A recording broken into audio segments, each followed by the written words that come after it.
Salut, c'est Cyril de Web de Fou, j'espère que tu vas bien. Aujourd'hui on se retrouve pour un nouveau podcast pour voir ensemble comment tu dois automatiser tes produits. On va voir dans ce podcast comment définir ton besoin, qu'est-ce que tu vas devoir faire pour automatiser, par quoi tu vas passer, bref on va tout voir. Avant ça tu connais le truc, tu cliques sur le bouton s'abonner. Tu vas dans la description, il y a un lien, ça s'appelle Rejoins mes contacts privés. Tu cliques dessus, tu mets ton email et tous les matins tu reçois un podcast à forte valeur ajoutée avec des informations qui vont changer ta vie et ton business, crois-moi.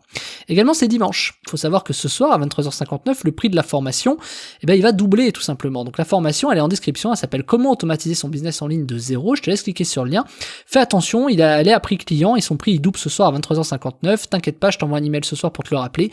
Mais un conseil, prends-la parce que cette formation est une bombe à l'état pur si tu veux automatiser ton business. Voilà. Vas-y, profites-en avant que le prix double. On y va pour le podcast. Quand on automatise, la première question à se poser, et qui est la plus importante, voire la plus capitale pour moi, c'est de quoi j'ai besoin. C'est définir son besoin avant tout. Il ne faut pas qu'on parte en pensant ou en croyant qu'on a besoin juste de telle ou telle chose. Je vais te donner un exemple. Nous, on avait automatisé quelque chose. J'avais un salarié qui me disait « Ouais, moi, je veux automatiser les shoots email. » Ok, automatisons tes shoots email, pas de souci. Oui, parce que comme ça, je gagnerai du temps sur l'analyse. Et puis, en gagnant du temps sur l'analyse, je vais pouvoir me libérer du temps et je vais pouvoir prendre de meilleures décisions et je vais pouvoir du coup faire autre chose, développer d'autres projets, etc. Ok, why not? Petit piège quand même, parce que nous, on sait très bien les impacts de ça, mais automatisons les shoots email. Donc, le problème, c'est donc de quoi on a besoin? Automatiser des shoots email, ok. Puis tu te rends compte que pour automatiser des shoots email, il faut que tu automatises plusieurs choses. Il faut que tu automatises des newsletters, avec des liens traqués, il faut que tu automatises des objets, des expéditeurs différents, tu vois, il faut que tu automatises beaucoup de choses. Et donc ça, pas de problème, c'est gérable, ça se fait. Mais l'erreur ici, elle est de croire que tu as juste besoin d'automatiser des shoots email. Non. Ton vrai problème ici, c'est que tu exécutes des tâches qui sont peut-être la création d'un email, ou tu en as peut-être marre de faire toujours la même chose. Quand tu fais de l'emailing, tu sais, en général, les salariés qui font de l'emailing, ils font toujours un peu les mêmes choses, quoi. C'est-à-dire que du coup, tu dois prendre des programmes, tu dois prendre les newsletters, tu dois les mettre dans ton logiciel, tu dois valider les BAT, tu dois envoyer un BAT, tu dois machin, bon bref, tout ça. Et donc l'automatisation de tout ça, elle naît du fait que t'en as marre de faire les mêmes actions de manière répétitive. Le truc qu'on oublie dans un sujet comme ça, c'est que ça, c'est la fausse bonne idée. On pense qu'il faut automatiser des shoots email, mais le problème, c'est qu'en automatisant des shoots email, on va tomber dans le truc d'automatiser la création. Et automatiser la création, il n'y a rien de pire. On ne peut pas automatiser une création. On peut automatiser des choses, on peut automatiser énormément, je sais pas moi, tu vois, tu peux créer peut-être un pool, ce qu'on appelle nous un pool, mais genre un stock, si tu veux, de newsletters et de dire, tiens, je vais les envoyer quotidiennement de cette façon-là, etc. Mais il n'y a rien de pire pour le lecteur qui va voir que t'envoies toujours la même chose, tu vois. Et donc finalement, c'est quelque chose qui va faire baisser le chiffre d'affaires. Et donc finalement, là où tu penses que tu peux automatiser pour gagner du temps parce que justement tu vas te dire ça j'ai plus à le faire, je vais gagner du temps dans l'analyse, machin, tu vas le perdre dans la performance. Et cette performance, ça va être compliqué puisque ton chiffre d'affaires va descendre. Donc la question à se poser, c'est est-ce que tu as vraiment besoin d'automatiser tes shoots email? Parce qu'en fait, ce qui te saoule, c'est pas l'automatisation des shoots email. Ce qui te saoule, c'est de savoir regarder, donc là ça te parlera peut-être pas, mais ce qu'il faut savoir, c'est regarder ce qui te pose problème dans les shoots email. Et ce n'est pas juste un email, c'est peut-être la validation des BAT, c'est de faire valider les choses, c'est de faire, si tu fais de l'affiliation, tu vois de quoi je parle, c'est de savoir si ton lien est bien traqué, si on t'annule pas les campagnes, c'est pas les shoots email, parce que les shoots email en soi, ça prend pas tant de temps que ça, sur le principe. C'est tout ce qu'il y a autour qui prend du temps. Et ça, c'est un exemple qui peut-être te parlera pas, je sais pas, mais qui permet d'illustrer quelque chose que je veux te montrer. C'est qu'on se pose pas forcément toujours les bonnes questions quand on veut automatiser. Je vais te donner un exemple. Oui, moi j'aimerais automatiser de sorte que quand mes acheteurs, ils rentrent et qu'ils achètent quelque chose chez moi, je veux qu'ils sortent de ma séquence de prospection. Je veux pas, tu sais, par exemple, s'ils ont acheté, je veux plus qu'ils reçoivent les mails d'après, quoi, tu vois. En mode, en général, ceux qui font ça, c'est parce que si jamais il achète et qu'il continue à recevoir les mails, en recevant les mails, il va se dire, ah oui, mince, c'est vrai que du coup il y a une autre promo que je vais balancer, donc il croira que je l'ai un peu entubé, tu vois. En général c'est sur des choses comme ça, mais évidemment que ça, je trouve ça logique à penser, tu vois. Le problème, c'est que ton problème, c'est pas d'automatiser ça. Donc la personne était partie du principe qu'il fallait enlever les acheteurs de sa liste, les rajouter dans une liste, les déduire d'une autre, attendre X jours pour les remettre, etc. Non. Le problème, c'est juste, en fait, peut-être que ton fonctionnement n'allait pas. Et évidemment, si, tu vois, on remet pas assez les choses en question, peut-être que c'est le fonctionnement que t'as choisi qui ne va pas. C'est peut-être pas tout simplement, c'est facile de partir dans une direction, tu sais, c'est un peu la fuite en avant, mettre des œillères et dire, ah, faut que je saute ce fossé. Ouais, mais il y a pas la place. Bon, alors on fait comment pour le franchir? Alors on peut faire ça, puis là t'as un mec qui est dans la tête qui dit oh les gars il y a un pont là-bas. Tu vois, c'est un peu le même truc en fait, c'est qu'on part souvent dans une direction, dans des réflexions, et combien de fois ça a dû t'arriver, et tu le sais très bien de quoi je parle, quand t'es là, tu réfléchis à mort à un sujet, machin, t'y arrives pas, t'essaies de trouver la solution, le bidule. Et juste en fait des fois de prendre, de changer de paire de lunettes et de prendre la chose d'un autre point de vue, en reprenant du recul, tu vas voir qu'il y a des ponts à droite, qu'il y a des ponts à gauche, ou tout simplement, peut-être qu'en fait, je sais pas, tu peux peut-être construire un tremplin, un machin, ou tout simplement, en fait peut-être qu'il n'y a pas de trou, tu vois, peut-être que finalement tu vas un peu plus loin et la terre se resserre et tu peux passer. Ce que je veux dire, c'est qu'on prend pas assez de temps pour se poser ces foutues bonnes questions.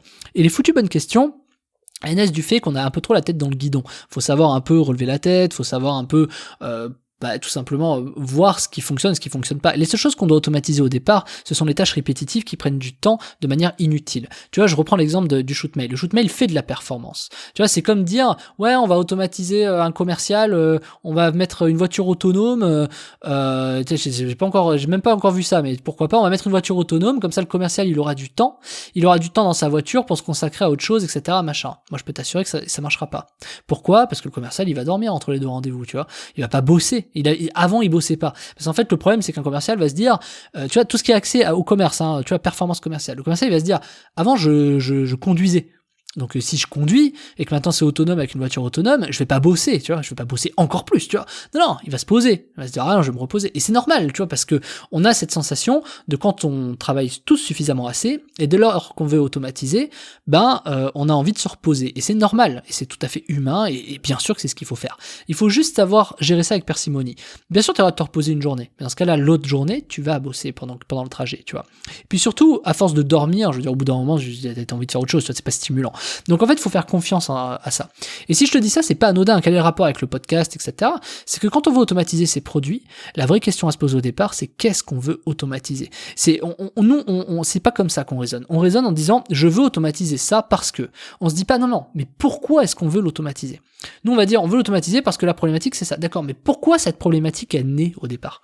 Elle vient d'où cette problématique? Est-ce que c'est pas ton projet qui va dans un sens qu'il faut pas? Est-ce que c'est pas ton produit qui pourrait être fait différemment? Tu vois, regarde, moi aujourd'hui, un truc tout bête sur mes podcasts. Parce qu'il y a beaucoup d'infopreneurs qui me posent la question et ils me disent ouais, mais pourquoi t'enlèves pas les mecs de tes acheteurs, de tes machins, et pourquoi? Mais moi, je te fais un truc beaucoup plus simple. Plutôt que de me poser cette question qui sert à rien pour moi, je me suis dit, les mecs qui achètent la formation, ils veulent quand même écouter mes podcasts, tu vois. Et je vais pas les enlever de ma série de podcasts parce qu'ils ont acheté ma formation le lundi ou le mardi, tu vois. Je veux dire, si t'as acheté cette formation, t'es content d'apprendre d'autres informations dans mes podcasts, tu vois. Donc plutôt que de dire ouais, je vais faire des podcasts de vente toute la semaine pour machin, non, donnons de la valeur tous les jours, comme ça les gens t'écouteront même s'ils ont acheté le podcast, enfin même s'ils ont acheté la formation, tu vois, la méthode. Donc en vérité, tu vois, est-ce que c'est pas plutôt le processus qui va pas? Est-ce que c'est pas l'idée de départ qui va pas? Et ça, c'est des questions à te poser, et c'est très simple pour te les poser. Je t'apprends même à te les poser dans la formation de la semaine qui s'appelle Comment automatiser son business en ligne de zéro, où je t'apprends comment te servir d'outils pour automatiser, comme Zapier. Enfin, je te parle de Zapier dans la formation, où dedans, je t'apprends comment est-ce qu'on automatise, comment on se sert de Zapier, comment est-ce que tu peux t'en servir dans ton business, quelles sont les idées que tu peux développer derrière Zapier que tu penses même pas avoir, parce que Zapier est un logiciel pour les débutants. C'est-à-dire que n'importe qui, si on lui explique au départ, peut réussir à automatiser n'importe quoi pour n'importe qui et de n'importe quelle façon.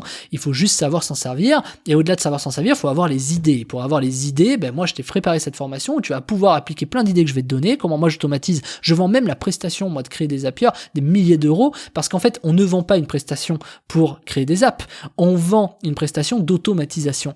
Et tu vois, aujourd'hui tu as des développeurs qui sont payés 10 000 euros pour développer des automatismes, alors qu'en fait Zapier peut le faire pour 20 balles, tu vois. Donc imagine la culbute de ouf que tu peux faire sur des sujets comme ça. Donc apprendre aujourd'hui à se servir d'un logiciel comme Zapier qui permet d'automatiser ton business, mais aussi celui de tes clients, celui de tes fournisseurs, celui des autres, c'est quelque chose qui est capital, c'est des prestations en plus que tu peux vendre, mais également et surtout, c'est quelque chose que tu peux appliquer dans ton business pour gagner du temps et faire plus d'argent. Voilà, donc c'est la formation de la semaine, elle double de prix ce soir, tu le sais, c'est dimanche, donc elle double de prix ce soir à 23h59, donc c'est l'occasion de te former à l'automatisation de manière simple, si t'es débutant, même si t'es expert. Moi, tu vois, ça fait 10 ans que je suis avec des développeurs, des machins, et me servir de Zapier, pour moi, c'est une révolution, tu vois, depuis des années, maintenant ça fait 2 ans que je m'en sers. C'est une révolution pour moi de me servir de Zapier, parce que j'ai pu économiser des coûts, j'ai plus besoin de payer des gens pour faire des trucs, j'ai plus besoin de passer par des trucs compliqués, c'est hyper simple. Donc vraiment, je t'invite à prendre cette formation, ça va permettre à ton business de prendre une nouvelle dimension. Aussi simple que ça. Voilà. Allez, je te laisse, je te souhaite un bon dimanche et je te laisse cliquer sur le lien dans la description. Tu vois, j'arrive même plus à parler. Je te laisse cliquer dans la description. Ça s'appelle Comment automatiser son business en ligne de zéro. Je te rejoins de l'autre côté. Je te dis à tout de suite et je te souhaite un très bon dimanche. Ciao, ciao.